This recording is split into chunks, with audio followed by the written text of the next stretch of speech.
पढ़ेंगे accounting principles के बारे में।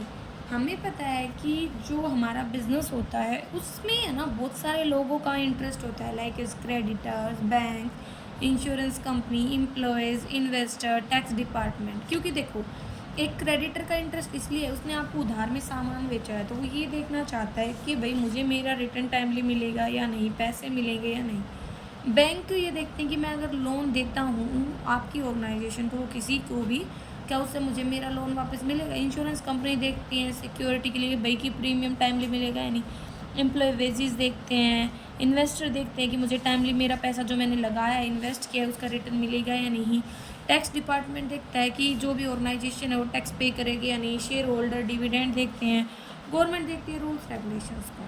तो ये इम्पॉसिबल होता है किसी भी बिजनेस के लिए इन्फॉर्मेशन को हाइड करना। इसीलिए क्या होता है, कंपनीज अपने फाइनल अकाउंट को पब्लिश करती हैं। इन फाइनल अकाउंट्स की हेल्प से जो भी इंटरेस्टेड पार्टीज़ होती हैं उन्हें सारे डिटेल मिल जाते हैं, क्योंकि जो अकाउंटिंग स्टेटमेंट्स होती हैं ये प्रॉफिटेबिलिटी एंड फाइनेंशियल पोजीशन को प्रेजेंट करती हैं बिजनेस की अलग अलग पार्टीज़ को। इसके लिए हम क्या फॉलो करके चलते हैं, gap, generally accepted accounting principles को। ये जो प्रिंसिपल है ये सभी कंट्रीज़ में वर्ड की फॉलो किए गए हैं एज ए गाइडलाइन के रूप में, ताकि हम अकाउंटिंग स्टेटमेंट्स को बना पाएँ। मीनिंग यही है कि जो प्रिंसिपल होते हैं वो जर्नल लो या रूल्स होते हैं जो अडोप्ट किए गए हैं या प्रोफेस्ड किए गए हैं एक गाइड टू एक्शन, ठीक, एक्शन करने के लिए गाइडलाइंस के रूप में, ताकि हम जो भी प्रैक्टिसेस हैं, कंडक्ट्स हैं, उनको सेट कर पाएँ। इनको हम प्रिंसिपल बोलते हैं। तो रूल्स एंड जो कन्वेंशंस होते हैं अकाउंटिंग की उनको हम क्या बोलते हैं, प्रिंसिपल्स। प्रिंसिपल मतलब हिंदी में बोलते हैं सिद्धांत, जिनको हमें फॉलो करना होता है, जो रूल्स होते हैं जो हमारे लिए एज ए गाइडलाइन वर्क करते हैं। फीचर यही है कि अकाउंटिंग प्रिंसिपल यूनिवर्सल है। यूनिवर्सल मतलब सर्वव्यापी हैं, हर जगह एप्लीकेबल है। अकाउंटिंग प्रिंसिपल हर जगह एप्लीकेबल है। ये सिर्फ एक अकाउंटेंट फॉलो नहीं करता, बल्कि इंडिया में या वर्ल्ड के बाहर जितने भी अकाउंटेंट हैं सभी है ना अकाउंटिंग प्रिंसिपल्स को फॉलो करते हैं। नेक्स्ट अकाउंटिंग प्रिंसिपल है ना, ये जर्नल लॉज पर बेस है।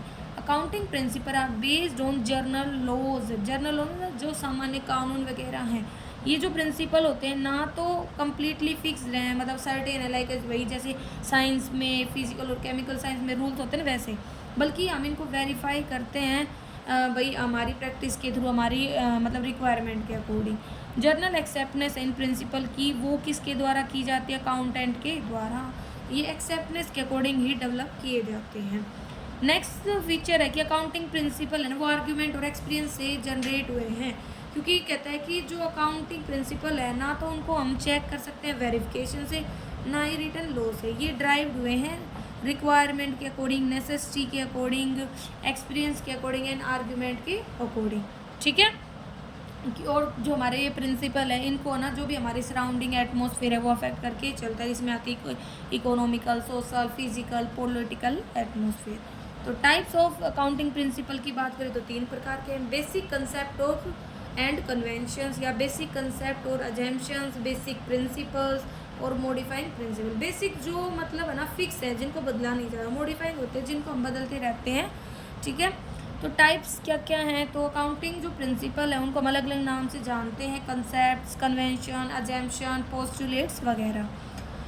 तो पहला है बेसिक कंसेप्ट और अजम्पशन। इसमें पहला है business entity concept. Business entity concept ये कहती है कि जो ओनर होता है और जो बिजनेस होता है दोनों एक दूसरे से अलग अलग होते हैं।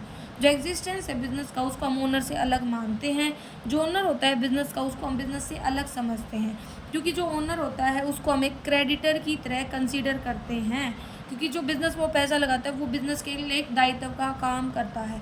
इसीलिए तो जो पैसे वो लगाता है उसके ऊपर हम इंटरेस्ट पे करते हैं, और जो पैसा वो विड्रॉ करता है उसके ऊपर हम इंटरेस्ट ऑन ड्रॉइंग की तरह चार्ज करते हैं, ठीक है। तो ये हम कह सकते हैं कि जो ओनर होता है उसका अलग अस्तित्व होता है बिजनेस से। जो भी प्रॉफिट एंड लॉस हम कमाते हैं बिजनेस में वो बिजनेस के नाम से कमाया जाता है, ना कि ओनर के लिए, ठीक है।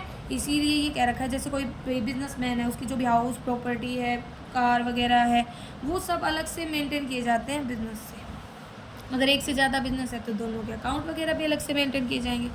नेक्स्ट है गोइंग कंसर्न कॉन्सेप्ट। गोइंग का मतलब होता है चलते ही रहना, कंसर्न मतलब कोई भी ऑर्गेनाइजेशन। तो इस कॉन्सेप्ट के अकॉर्डिंग ये अज्यूम किया जाता है बिजनेस लंबे समय तक चलेगा, उसको नियर फ्यूचर में बंद करने की हमारी कोई इंटेंशन नहीं है। ठीक है, इस कॉन्सेप्ट के अकॉर्डिंग जो असेट्स होती है बैलेंस शीट में उसको हम कैसे रिकॉर्ड करते हैं, रिड्यूस करके डेप्रिसिएशन। जैसे कि यहाँ पे एग्जांपल है 16 लाख की आपने मशीन ली, तो ऐसा नहीं है कि हर साल आप 16 लाख दिखा रहे, नहीं, जैसे वो 8 साल तक चलेगी तो आप उसका डेप्रिसिएशन घटा के फिर उस मशीन को बैलेंस शीट में दिखाते हो। इसको मार्केट प्राइस पर रिकॉर्ड नहीं किया जाता। ठीक है, तो यही होता है जो प्रॉफिट होता है from expenditure on specific item, वो रिसीव होता है मोर देन 1 ईयर तक। तो जो एक्सपेंडिचर होता है उसको डिवाइड कर देते हैं उन्हीं ईयर के अकॉर्डिंग। अकाउंटिंग पीरियड कॉन्सेप्ट का मतलब है, इसको हम अकाउंटिंग ईयर कॉन्सेप्ट भी बोल देते हैं, कि जो बिजनेस होता है वो एक स्पेसिफिक पीरियड के लिए होता है, कि भाई मतलब भाई जैसे बिजनेस चल रहा है तो हम है ना हर साल का एक फिक्स पीरियड का रिकॉर्ड प्रिपेयर करते हैं, ताकि हम प्रॉफिट एंड लॉस वगैरह को एसरटेन कर पाएँ, ये देख पाएँ कि बिजनेस में कितना प्रॉफिट है कितना लॉस है। नॉर्मली 1 अप्रैल से 31 मार्च का हमारा फाइनेंशियल ईयर हम अडोप्ट करके चलते हैं। पहले 1 जनवरी से 31 मार्च भी ले लिया जाता था, जिसे हम कैलेंडर ईयर बोलते हैं। मनी मेजरमेंट कॉन्सेप्ट ये कहती है कि वही आइटम रिकॉर्ड किए जा सकते हैं, वही ट्रांजैक्शंस रिकॉर्ड की जाती है बुक्स में जिनको हम मनी की फॉर्म में एक्सप्रेस कर सकते हैं, और एक भी वो आइटम रिकॉर्ड नहीं होगा जिनको हम मनी की फॉर्म में एक्सप्रेस नहीं कर सकते। नेक्स्ट है बेसिक प्रिंसिपल। बेसिक प्रिंसिपल वो होते हैं जिनको हम बदल नहीं सकते, जो वैसे के वैसे ही यूज होते हैं। अब है इसमें पहला principle of revenue realisation. Revenue का मतलब होता है उस अमाउंट से जो रिसीव की जाती है बिजनेस के द्वारा गुड्स और सर्विसेज को सेल करके। इस प्रिंसिपल को डिटरमाइन करते टाइम देखो कुछ चीज़ें होती हैं। पहला है सेल्स के बेसिस पे, तो सेल्स भी एक तो कैश बेसिस पे हो सकती है, क्रेडिट बेसिस पे। कैश बेसिस में तो जैसे ही पैसा मिलेगा हम उसको रिवेन्यू मतलब कि रिलाइज की तरह मान लेंगे, बुक्स में दिखा देंगे। और जबकि इसमें कहता है कि जिस दिन आपने गुड्स को ट्रांसफ़र कर दिया सेलर से बायर के पास, परचेजर के पास, और वो लीगली लायबल है पेमेंट करने के लिए, उसी दिन से हम वो ट्रांजैक्शन मान लेते हैं, उसी दिन से हम रिवेन्यू रियलाइजेशन मान लेते हैं। एग्जांपल के लिए एक ऑर्डर मिला 2 लाख का 1 जून को, उसने ना 8 जून को बी को डिलीवरी दे दी, तो हमें ना, और पेमेंट मिली 24 जून को, तो डिलीवरी हमने 8 जून को ही दे दी थी। तो ये जो 8 जून है यही हमारी रिवेन्यू रिकॉग्नाइजेशन के according date of revenue realisation मानी जाएगी। On the basis of production में क्या है, इस कॉन्सेप्ट के अकॉर्डिंग रिवेन्यू को रिकॉग्नाइज किया जाता है प्रोडक्शन के बेसिस पर, जो मतलब in term of construction project ये डिफ़िकल्ट है revenue recognisation up to completion of project, की जब तक प्रोजेक्ट पूरा ना हो जाए तब तक भाई रिवेन्यू रिकॉग्नाइजेशन को पहचानना। तो इस कंडीशन में रिवेन्यू को रिकॉग्नाइज किया जाता है उस पोर्शन में या उस पार्ट ऑफ कॉन्ट्रैक्ट में जो कंप्लीट हो गया है at the end of the year. Like building बना रहे थे तो जितना पोर्शन पूरा हो गया है आप उसी को ना रिवेन्यू रियलाइजेशन के अकॉर्डिंग मान लेते हो। डबल एस्पेक्ट्स प्रिंसिपल को हम बैलेंस शीट कॉन्सेप्ट भी बोल देते हैं, इसको ड्यूल कॉन्सेप्ट भी बोलते हैं। इसमें ये कहता है कि डबल एंट्री सिस्टम के अकॉर्डिंग हम रिकॉर्ड करते हैं ट्रांजेक्शन्स को, कि है ना जितनी भी ट्रांजेक्शन होती है वो 2 अकाउंट को अफेक्ट करके चलती हैं, एक डेबिट तो दूसरा क्रेडिट। कम से कम 2 अकाउंट होना जरूरी होता है। एसेट्स हमारे लिए इक्वल होती हैं लायबिलिटीज प्लस कैपिटल की। प्रिंसिपल ऑफ एक्सपेंस का मतलब होता है कॉस्ट गुड्स एंड सर्विसेज की रिवेन्यू को कमाने के लिए। इसमें आते हैं भाई गुड्स को बेचने के लिए जो खर्चा आया है, carries, commission, salary, other selling and distribution expenses, depreciation, fees assets पर। तो कहता है कि जो एक्सपेंसेस होते हैं उनको रिकॉग्नाइज किया जाता है जब सर्विस का फ़ायदा हम ले लेते हैं रिवेन्यू जनरेशन के लिए। कैश में पे किया हो चाहिए नहीं, जैसे आउटस्टैंडिंग एक्सपेंसेस हैं उनको भी हम एक्सपेंसेस की तरह ट्रीट करते हैं। ठीक है, और ये याद रखना एक्सपेंस और कॉस्ट में दोनों में डिफरेंस है। कॉस्ट का मतलब तो भाई गुड्स को परचेज करने में जो खर्चा किया, और एक्सपेंसेस वो पार्ट है कॉस्ट का जो मतलब भाई अकाउंटिंग पीरियड के दौरान आपने यूज़ वगैरह किया था। ठीक है, अब इसमें बता रखा है हमें principle of matching. Principle of matching के अकॉर्डिंग डिटरमाइन करने के लिए प्रॉफिट जो भी कमाया गया है बिजनेस के द्वारा एक पीरियड में, रिवेन्यू ऑफ द पीरियड वो उसको मैच करते कॉस्ट के साथ कि कितना हमने रिवेन्यू कमाया और कितनी कॉस्ट थी, कितना खर्चा था।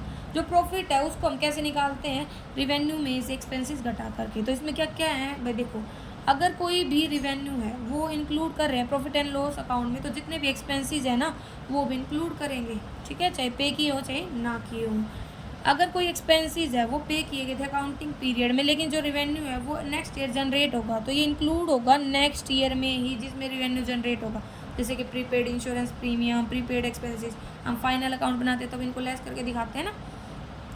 अगर कोई भी इनकम है वो कमाई गई है लेकिन मिली नहीं है, मतलब एक्यूड इनकम, तो इसकी जो अकाउंटिंग है वो करंट ईयर में ही हो जाएगी। अगर कोई इनकम है जो रिसीव हो गई लेकिन कमाई नहीं गई है, तो ठीक है, तो ये मतलब क्या होगा, तो जिस ईयर में ये कमाई जाएगी, ठीक है, उस ईयर में दिखाओ, ना कि करंट ईयर में। फिर closing stock at the end of accounting year, इसको हम ओपनिंग स्टॉक की तरह मानते हैं अगले साल की स्टार्टिंग में। इसीलिए जो एक्सपेंसेस इनकर्ड हुए हैं क्लोजिंग स्टॉक पे, उसको हम ट्रीट करते हैं एक्सपेंसेस नेक्स्ट ईयर का, जिसमें सामान को बेचा जाता है। फुल डिस्क्लोजर का मतलब होता है सारी चीज़ें डिस्क्लोज कर देना, कुछ भी ना छुपाना।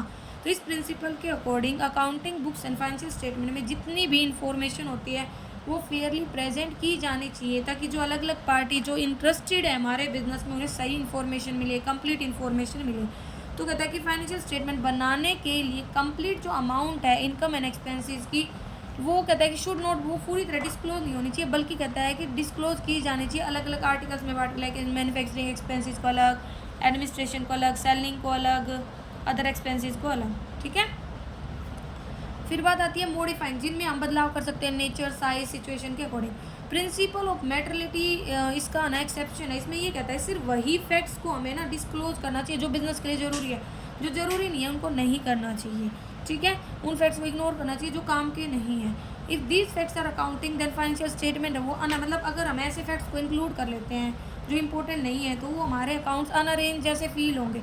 इस प्रिंसिपल के अकॉर्डिंग कहता है कि in lieu of opening separate account of different item of stationery like pen, pencil, सब के अलग अलग अकाउंट खोलने की बजाय हम एक स्टेशनरी कॉमन अकाउंट ओपन कर सकते हैं, ठीक है, इससे टाइम भी बचेगा, पैसा भी बचेगा। फिर नेक्स्ट इसमें यही बता के an item should be regarded and match material, अगर रीज़न है बिलीव करने का कि जो नॉलेज है इसकी वो हमारे डिसीजन को इन्फ्लुएंस करेगी। फिर है प्रिंसिपल ऑफ कंसिस्टेंसी, इस प्रिंसिपल के according for recording business transaction same accounting methods को यूज़ करना चाहिए हर साल, ताकि जो प्रॉफिट एंड लॉस अकाउंट है उसको हम अलग अलग सालों का कंपेयर कर पाएँ। लेकिन इसका मतलब ये भी नहीं है कि कभी नहीं बदलोगे, रिक्वायरमेंट के अकॉर्डिंग जब भी ज़रूरत हो हम बदल सकते हैं। प्रिंसिपल ऑफ कंजर्वेटिज्म या प्रूडेंस, इसका मतलब ये होता है कि जितने भी एंटिसिपेटेड लॉसेस होते हैं उनको हमें बुक्स ऑफ अकाउंट में दिखाना है, और जितने भी अनरियलाइज गेन होते हैं उनको इग्नोर करना है, ठीक है। इसमें जैसे कि एग्जांपल बताया हमें, वैल्यूएशन ऑफ क्लोजिंग स्टॉक है वो कॉस्ट प्राइस और मार्केट प्राइस जो भी कम हो उसके ऊपर दिखाया जाता है। डेप्रिसिएशन है फिक्स्ड असेट्स का, वो रिकॉर्ड होता है, लेकिन जो इंक्रीज होगा अगर असेट्स में उसको रिकॉर्ड नहीं करेंगे। वैल्यूएशन ऑफ इन्वेस्टमेंट है वो भी कॉस्ट प्राइस या मार्केट जो भी कम हो। फॉर्मेशन है इन्वेस्टमेंट फ्लैक्चुएशन फंड की, for fluctuation in value of investment, provision of depreciation of fixed assets, provision for bad debts on debtors in future, ये सब। अब principle of timeliness, according to this principle जो business transaction है वो record होनी चाहिए proper time में। Financial statement prepare होती है अकाउंटिंग बुक्स के अकॉर्डिंग। ये जो फाइनेंशियल स्टेटमेंट होती है इंपॉर्टेंट इन्फॉर्मेशन देती है इसके यूजर्स को, मतलब टाइम तो मैटर करता ही है। अगर भाई आप आज का डाटा 2 साल बाद रिकॉर्ड करोगे तो उसकी क्या वैल्यू है, ठीक है, तो इसीलिए टाइमली मैनर में सारी चीज़ें हो जानी चाहिए। Principle of industry practices, her industry है ना कुछ जो अकाउंटिंग मेथड्स होती है उनको कंटिन्यू यूज़ करती है लॉन्ग टाइम तक ट्रेडिशनली। ये जो मेथड होते हैं इन्हें ही हम इंडस्ट्री प्रैक्टिस बोलते हैं उस इंडस्ट्री के लिए। ये जो ट्रेडिशन होते हैं फॉलो किए जाने चाहिए फर्म के द्वारा इंडस्ट्री में। एग्जाम्पल के लिए भाई कंस्ट्रक्शन वर्क है, इन बिल्डिंग कंस्ट्रक्शन वर्क जो इनकम होती है उसको रिकॉग्नाइज किया जाता है कंस्ट्रक्शन वर्क के बेसिस पर, ठीक है। फिर बात आती है इंपॉर्टेंस क्या क्या है, तो देखो वैसे तो प्रिंसिपल ऑफ अकाउंटिंग स्ट्रिक्ट नहीं है जैसे कि फिजिकल साइंस, केमिकल साइंस है, लेकिन ये ज़रूरी है अगर हमें ना सिमिलरिटी रखनी है अकाउंट्स में। तो पहले तो यही कंपटीशन को फेस करने के लिए, क्योंकि हर ट्रेडर फिर क्या करेगा, कंपेयर कर पाएगा अपने फाइनेंशियल स्टेटमेंट को किसी अदर कंपनी की इंटरप्राइज के फाइनेंशियल स्टेटमेंट्स के साथ, ठीक है। कंपेरेटिव स्टडी और रिजल्ट अलग अलग सालों के वो रिजल्ट्स को भी कंपेयर कर सकता है, वो देख सकता है कब उसकी स्ट्रेंथ अच्छी रही, कब बिजनेस अपवर्ड गया, कब डाउनवर्ड गया। फिर डिपिक्ट करेगा ट्रू फाइनेंशियल पोजीशन, जो फाइनेंशियल स्टेटमेंट होती है वो ट्रू फाइनेंशियल पोजीशन बताती है बिजनेस की, ठीक है, जो फ्रेम किए गए हैं सर्टेन प्रिंसिपल। फॉर एग्जांपल की क्लोजिंग स्टॉक है वो नॉट वैल्यूड करेक्टली, अगर वो अच्छे से वैल्यू नहीं किया जाएगा तो P&L अकाउंट, बैलेंस शीट भी सही पिक्चर को प्रेजेंट नहीं करेंगे। Meaningful and comparative information available करवाना, तो फाइनेंशियल स्टेटमेंट को मीनिंगफुल एंड कंपैरेटिव बनाने के लिए ज़रूरी है कि वो फ्रेम किए जाएँ कुछ प्रिंसिपल पर। क्या क्या कमियाँ हैं? एक तो जनरल एक्सेप्टनेस की कमी है, हर किसी के थॉट्स में डिसिमिलरिटीज़ हैं। एक अकाउंटेंट एक प्रिंसिपल को सही मानता है, दूसरा दूसरे प्रिंसिपल को सही मानता है। कोई एक्यूरल कॉन्सेप्ट को यूज़ करके चलता है, कोई कैश प्राइस मेथड को यूज़ करके चलता है। Lack of complete set of principle, जो लिमिटेशन अकाउंटिंग प्रिंसिपल की वो ये भी है कि कोई सर्टेन शेड्यूल नहीं है। ये जो प्रिंसिपल है ये नेसेसिटी के बेसिस पे डेवलप हुए हैं, ठीक है। तो जो प्रॉब्लम है वो आ ही जाती, मतलब प्रॉब्लम के अकॉर्डिंग जो ये प्रिंसिपल हैं ये 5 प्रॉब्लम के लिए यूजफुल है, लेकिन हमें पता है इन्वायरमेंट बदलता जा रहा है, बहुत सारी कॉम्प्लिकेशंस आती जा रही हैं, तो वहाँ पे ये फेल हो जाते हैं। डिफरेंस इन एप्लीकेशन हो, मतलब उसके यूज़ में हर लोग अलग अलग मेथड यूज़ करते हैं। अब डेप्रिसिएशन का ही लगा लो, कोई स्ट्रेट लाइन, कोई return down. Valuation of stock का है, कोई लीफ होल, मतलब last in first out, first in first out, highest in first out, इस एवरेज मेथड यूज़ करते हैं, ठीक है। गुडविल के लिए भी अलग अलग मेथड होते हैं, capitalisation, weighted average, average, super profit method. तो इस टाइप से ना डिफरेंस है लोगों के ओपिनियन वगैरह में, तो वहाँ पे भी एक डिफ़िकल्टी आ जाती है। तो ये हमारा टॉपिक था।